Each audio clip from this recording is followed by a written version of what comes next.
Saudara sekalian, respon seseorang terhadap firman Tuhan, serta respek orang itu terhadap spiritualitas, itu akan menentukan kualitas dari kerohanian orang itu. Kerohanian jemaat-jemaat di Makedonia mengalami pertumbuhan yang sangat-sangat pesat. Bayangkan, hanya dalam tempo 6 tahun, mereka telah mengalami terobosan demi terobosan dan lompatan iman yang luar biasa. Jemaat di sana meninggalkan berhala yang mereka puja selama ini, dan untuk seterusnya beribadah kepada Allah yang hidup. Mereka hidup dengan cinta kasih yang luar biasa, penuh dengan sukacita, dan rela berkorban. Dan masih banyak lagi nilai-nilai positif yang ada pada jemaat-jemaat ini, saudara sekalian. Lantas bagaimana dengan jemaat-jemaat di Korintus? Kondisinya terbalik. Padahal kota Korintus dan wilayah Makedonia itu berada pada wilayah yang sama di dalam negeri Yunani, di benua Eropa. Setelah ditaklukkan oleh Kekaisaran Romawi, wilayah Yunani dibagi menjadi 2 provinsi. Makedonia di sebelah utara dan Akaya di sebelah selatan. Nah, Korintus itu berada di provinsi Akaya. Sama seperti di Makedonia, Paulus juga membangun jemaat di Korintus. Ia berada di sana selama 18 bulan dalam perjalanan misinya yang kedua. Jemaat Korintus terdiri dari beberapa orang Yahudi yang bertobat menjadi Kristen, dan kebanyakan adalah dari kalangan orang-orang non-Yahudi yang dulunya adalah penyembah berhala. Jika di Makedonia terjadi kebangunan rohani yang hebat, kerohanian jemaat Korintus sangat rendah kualitasnya. Paulus justru menunjukkan rasa kecewa yang sangat besar terhadap kondisi jemaat ini. Ini cukup aneh, saudara sekalian. Karena baik Makedonia maupun Korintus dirintis oleh orang yang sama, ditabur dengan benih Injil yang sama. Mengapa bisa tingkat pertumbuhannya tidak sama? Suatu saat Paulus menerima kabar buruk tentang jemaat ini yang disampaikan oleh orang-orang dari keluarga Klui yang melaporkan hal-hal yang tidak terpuji yang ada di dalam jemaat ini. Seperti apa kondisi jemaat Korintus, saudara? Di dalam surat kepada jemaat di Korintus, kita dapat menemukan ada banyak informasi yang buruk di dalam jemaat ini. Jemaat ini adalah jemaat yang tidak bertumbuh. Paulus katakan mereka masih seperti bayi rohani yang hanya membutuhkan susu dan belum siap menerima makanan yang keras. Dan mereka masih hidup di dalam keadaan sebagai orang Kristen duniawi yang ditandai dengan keikutsertaan sebagian jemaat di dalam upacara-upacara pagan, yaitu penyembahan-penyembahan berhala pada waktu itu di kota Korintus. Di dalam jemaat ini juga terjadi perselisihan, ada perpecahan di dalam jemaat Korintus yang terdiri dari beberapa kelompok, dan ini sangat menyakitkan hati Paulus. Rupanya toleransi terhadap dosa seperti perzinahan serta tindakan bejat di dalam hal dosa seksual terjadi di dalam jemaat ini. Juga ada jemaat yang terlibat di dalam perzinahan yang berhubungan dengan perzinahan sakral seperti yang dipromosikan oleh imam-imam pelacur di kuil penyembahan berhala dewa Venus. Jadi di kota Korintus ada sebuah kuil besar di mana ada 1.000 orang perempuan yang adalah imam di dalam kuil itu yang mempraktekkan pelacuran. Dan itu adalah metode ibadah yang mereka anut pada waktu itu. Dan yang lain lagi dikatakan bahwa jemaat ini mempunyai kesombongan rohani. Karena apa? Karena jemaat ini mempunyai karunia-karunia rohani yang sangat luar biasa. Selebihnya jemaat ini dikatakan meragukan kerasulan dari Paulus. Bahkan mereka menyerang pribadi Paulus Sebagian orang berusaha untuk mempengaruhi orang-orang yang lain guna menolak kerasulan dari Paulus. Dengan data-data seperti ini dapat kita pahami bahwa jemaat ini sungguh mempunyai tingkat kerohanian yang parah. Seperti apakah ciri-ciri dari jemaat yang tidak bertumbuh? Pertama, ditandai dengan hubungan dengan Tuhan yang sangat-sangat renggang. Tidak ada kerinduan untuk bersekutu dengan Tuhan. Dan biasanya orang-orang seperti ini baru datang mencari Tuhan ketika ada perlunya, ketika sedang mengalami pergumulan dan kesulitan hidup. Orang yang tidak bertumbuh biasanya hidup di dalam konsep-konsep lama. Mungkin itu konsep dari dunia, mungkin juga konsep dari agama lama yang dia anut, dan yang tidak sesuai dengan konsep Kristiani. Dia masih hidup di dalam konsep seperti ini. Dan ini terjadi dengan jemaat di Korintus. Orang-orang seperti ini tidak menaruh respek terhadap masalah rohani, menutup hati terhadap pengajaran, dan tidak bisa menerima pengajaran yang benar. Bahkan tidak bisa membedakan mana yang benar, mana yang salah menurut kebenaran terang firman Tuhan. Orang-orang seperti ini kering secara kerohanian, sakit kerohanian bahkan. Ditandai dengan sikap kekanak-kanakan, gampang tersinggung, temperamental, yang gampang tersulut sehingga sering meledak-ledak di dalam relasi dengan orang lain. Dia tidak memiliki kasih agape, kasih yang tanpa syarat, kasih yang akan mengampuni, kasih yang memberikan pengampunan. Tidak ada pada orang-orang yang tidak bertumbuh di dalam Tuhan. Berpikiran pendek dan suka memberontak. Pertumbuhan rohani yang mandek juga ditandai dengan ciri-ciri orang Kristen yang hidup di dalam kedagingan. Sering terjadi dalam konflik, terjadi pertikaian, fitnah, iri hati. Dan biasanya mereka lemah dan rentan terhadap godaan-godaan. Sehingga mereka rela mengorbankan kebenaran dan senang berkompromi untuk hal-hal ketidakbenaran. Pertumbuhan rohani yang mandek juga ditandai dengan ciri-ciri kehilangan kasih mula-mula. Di dalam Alkitab ada beberapa kelompok orang yang kehilangan kasih mula-mula. Dan inilah orang Kristen yang suam-suam kuku. Dulunya begitu bergelora, berapi-api. Tapi kemudian ibadah pun sudah jadi malas. Pelayanan tidak pernah terlibat lagi. Persembahan tidak lagi diberikan. Dan jadi orang Kristen yang menjauhkan diri, tidak mau berhubungan dengan kekristenan, tidak baca Alkitab, tidak berdoa lagi, dan sebagainya. Dan Tuhan Yesus memberikan ancaman akan memuntahkan orang-orang Kristen yang suam-suam kuku. Terus sekalian, ada orang Kristen yang mengeraskan hati, sudah tahu kebenaran tapi bersikeras hidup dalam ketidakbenaran. Sehingga orang-orang seperti ini dikategorikan oleh firman Tuhan sebagai orang-orang yang telah menjadi bebal.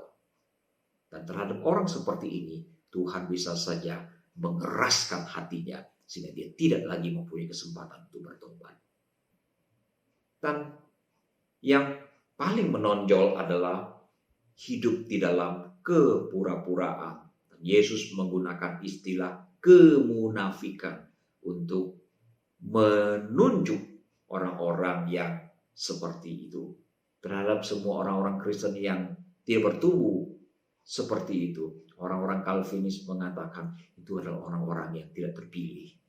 Lantas mengapa ada orang Kristen tidak bertumbuh di dalam hal kerohanian? Yang pertama, karena pada orang-orang tertentu memang tidak memiliki kerinduan untuk bertumbuh menjadi orang Kristen yang dewasa. Mereka hanya ingin menjadi orang Kristen yang biasa-biasa saja. Ini fakta yang aneh. Tapi ini sesuatu yang real. Biasanya orang ingin menjadi yang terbaik di dalam hal apapun. Seorang pelajar ingin menjadi pelajar yang terbaik. Seorang penyanyi ingin menjadi penyanyi yang terbaik. Tidak ada penyanyi yang, saya penyanyi yang terburuk saja, yang biasa-biasa saja. Tidak. Seorang aktor, seorang pemain bola, seorang pembalap, dan apapun yang lain, ingin menjadi yang terbaik. Bahkan seorang perampok pun ingin menjadi perampok yang terbaik. Tetapi aneh bin ajaib, ada orang Kristen yang tidak ingin menjadi orang Kristen yang terbaik, minimal yang baik. Keanehan ini muncul karena apa? Karena pemikiran yang keliru, yaitu bahwa dengan kerohanian yang baik itu akan menghambat kesenangan hidupnya. Dan orang-orang Kristen yang bertipikal seperti ini hanya melakukan ritual kekristenan karena dia beragama Kristen. Dan kalaupun dia datang ke gereja, ya karena dia merasa dia sebagai orang Kristen. Selain takut Tuhan marah apabila tidak beribadah. Jadi agama pada akhirnya hanya menjadi sebuah formalitas. Dan jika memberikan keuntungan. Saudara sekalian, seorang anak yang tidak menyadari arti penting dari sekolah dan betapa berharganya pendidikan, tidak mempunyai gairah untuk sekolah, dan akan merasa tersiksa pada saat disuruh atau diminta untuk belajar bersungguh-sungguh. Dan memang betul saudara, orang yang tidak mempunyai obsesi, ya tidak ada api yang akan menggelorakannya. Saudara lihat anak-anak muda di Korea yang terobsesi untuk menjadi seorang penyanyi ataupun penari tingkat internasional. Apa yang mereka lakukan dan apa yang mereka perjuangkan dan hal apa yang mereka korbankan. Banyak hal yang mereka lakukan. Mereka berlatihan sedemikian rupa. Mereka berkorban dalam banyak hal demi meraih cita-cita mereka. Obsesi dan mimpi mereka. Kepada jemaat Korintus, Paulus berkata, ada rasul yang menanam, ada rasul yang lain yang menyiram, tapi pada akhirnya Tuhan yang akan memberikan pertumbuhan. Saya percaya Tuhan akan memberikan pertumbuhan, tetapi Tuhan mana mungkin memberikan pertumbuhan jika orang Kristen tidak mempunyai kerinduan untuk bertumbuh. Saya pernah membeberkan bagaimana orang-orang tertentu yang tidak mempunyai kerinduan untuk bertumbuh di dalam spiritualitas. Lihatlah anak-anak muda kita. Untuk bekerja, untuk pergi sekolah, mereka bisa secara otomatis. Tapi kalau hari Minggu, hari ibadah, mereka tidak mempunyai kerinduan untuk beribadah. Mengapa orang Kristen tidak bertumbuh? Karena memang kenyataan ada sebagian orang Kristen yang masih bersifat duniawi. Orang Kristen seperti ini ingin masuk surga, tetapi juga ingin mendapatkan surga di dunia ini. Mereka merasa rugi kalau tidak bisa menikmati kenikmatan yang ada di dunia ini. Saya tidak mengatakan bahwa semua hal yang nikmat di dunia ini adalah dosa. Belum tentu. Tetapi ada begitu banyak hal kedagingan di dalam dunia ini yang ditolak dan yang ditentang oleh firman Tuhan. Nah, orang Kristen seperti ini masih rindu mempunyai kehidupan yang ditentang oleh firman Tuhan. Itu sebabnya selalu ada pembenaran dari orang-orang Kristen seperti ini. Mereka berkata, semua orang juga begitu. Rugi kalau saya tidak boleh. Semua orang boleh. Kalau orang lain boleh, kenapa saya tidak boleh? Saya ini bukan malaikat. Malaikat saja jatuh. Ada lagi yang berkata, kita ini masih hidup dalam darah dan daging. Belum sempurna.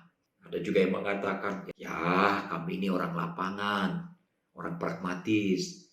Jadi segala sesuatu harus dibuat menjadi sederhana, menjadi praktis, sehingga semua menjadi gampang. Waspada saudara, kalau saudara-saudara termasuk orang yang punya pemikiran seperti itu. Menjadi orang Kristen yang lamban di dalam hal mendengar kebenaran, juga adalah penghambat yang besar untuk bertumbuh di dalam Tuhan. Ibrani pasal 5 ayat 11 berkata, tentang hal itu banyak yang harus kami katakan, tetapi yang sukar untuk dijelaskan. Karena apa? Karena kamu telah lamban dalam hal mendengarkan. Lamban untuk menerima kebenaran. Serba ragu. menerima kebenaran yang bersumber dari firman Allah. Ada orang Kristen seperti itu.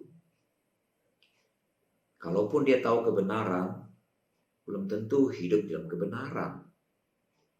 Itulah yang dilakukan oleh orang-orang Farisi. Mereka tahu kebenaran, bahkan menjadi pengajar kebenaran, tapi tidak hidup di dalam kebenaran. Tuhan Yesus menggambarkan orang-orang seperti ini adalah orang yang membangun rumah di atas pasir. Selesai rumah dibangun, kemudian datanglah angin, datanglah badai, membuatnya menjadi porak-poranda, hancur total. Karena mendengarkan, tapi tidak menjadi pelaku firman. Betapa banyak orang Kristen yang sudah sekian lama mendengarkan firman, tapi mempunyai satu sikap yang kurang baik, yaitu masa bodoh. Orang Jakarta menyebutnya cuek bebek. Bahkan saya juga mendengar ada orang Kristen ketika dia sedang marah, seseorang mengingatkan tentang firman Tuhan, dia berkata persetan dengan firman Tuhan. Ini jelas orang Kristen yang berkualitas sangat-sangat rendah. Tuhan tidak senang dengan orang Kristen model seperti ini. Penyebab yang sangat krusial seseorang tidak bertumbuh di dalam spiritualitas adalah seperti yang digambarkan oleh Tuhan Yesus ketika dia membeberkan perumpamaan tentang penabur. Markus 4 ayat 15-20. Yesus berkata, orang-orang yang di pinggir jalan, tempat firman itu ditaburkan, ialah mereka yang mendengar firman, lalu datanglah iblis dan mengambil firman yang baru ditaburkan di dalam mereka. Demikian juga yang ditaburkan di tanah yang berbatu-batu, ialah orang-orang yang mendengar firman itu dan segera menerimanya dengan gembira. Tetapi mereka tidak berakar dan tahan sebentar saja. Apabila kemudian datang penindasan atau penganiayaan karena firman itu, mereka segera murtad. Dan yang lain ialah yang ditaburkan di tengah semak duri. Itulah yang mendengar firman Tuhan, lalu kekhawatiran dunia ini dan tipu daya kekayaan dan keinginan-keinginan akan hal yang lain masuklah menghimpit firman itu sehingga tidak berbuah. Dan akhirnya yang ditaburkan di tanah yang baik ialah orang yang mendengar dan menyambut firman itu lalu berbuah. Ada yang 30 kali lipat, ada yang 60 kali lipat, dan ada yang 100 kali lipat.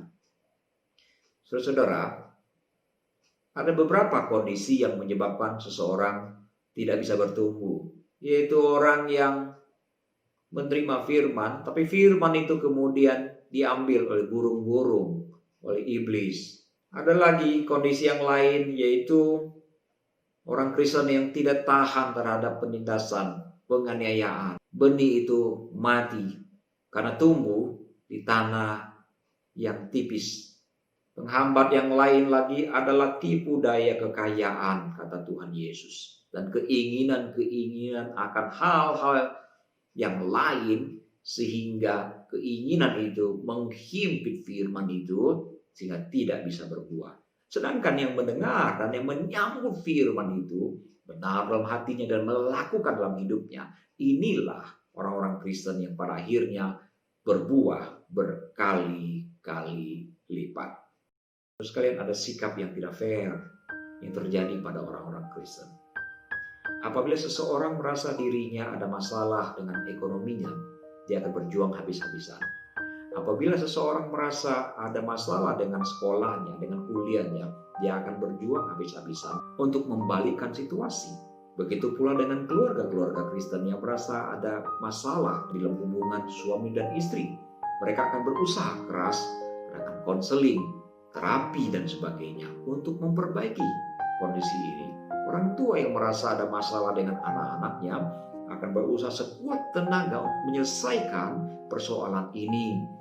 Seseorang yang menemukan dirinya ada masalah, misalnya rambutnya mulai rontok, atau giginya goyah, atau kulitnya ada masalah, apalagi didapati ada penyakit yang serius, pasti akan terapi, akan berobat, akan membayar harga. Tetapi di dalam hal spiritualitas, begitu banyak orang Kristen mengabaikannya begitu saja. Tidak ada upaya apapun untuk menyehatkan, membuat spiritualitasnya menjadi kuat dan bertumbuh di hadapan Tuhan. Tidak. Bahkan yang lebih menyedihkan, sebagian orang Kristen yang take it for granted, waktu yang akan membuatnya menjadi lebih baik. Sesudah waktu tidak akan membuat spiritualitas menjadi lebih baik. Dan yang paling buruk adalah sebagian orang Kristen malah melarikan diri, marah kepada Tuhan, protes kepada Tuhan, kecewa kepada Tuhan, lari dari gereja, lari dari persekutuan orang Kristen, bahkan mengancam Tuhan untuk meninggalkan kekristenan. Jelas ini tidak fair.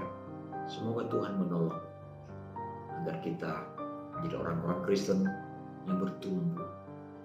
Jadilah seperti orang Kristen di Makedonia, dan jangan menjadi orang-orang Kristen di Korintus.